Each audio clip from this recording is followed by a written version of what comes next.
Kitchen with Chef ChefCarlaAndrea, and today I'm gonna show you guys how to make keto simple serve. I'm gonna put my spin on it and show you how to get down in your kitchen. All right, so this recipe is super easy, super simple. It's just like making a traditional simple serve. You need water and you need sugar. Now I decided to use the organic stevia, of course, which came from packets. So I'm going to pour in my ½ cup of stevia. Then I'm going to measure out a ½ cup of water, and I'm going to pour that in there. Then I'm going to stir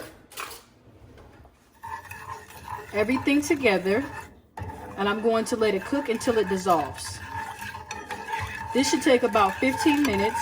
You want to make sure that all the granules are into the water, and that's really about it. So it's a simple, easy recipe. Everything is 50-50, and we'll be back in 15 minutes. So we're back.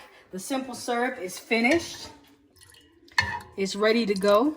So we're actually going to use this for a cocktail that we're making. So check out the cocktail for our next video. It's going to be a margarita I want to do. So thank you for watching. Make sure you subscribe, like, and share, and click the bell. And I'll see you guys next time.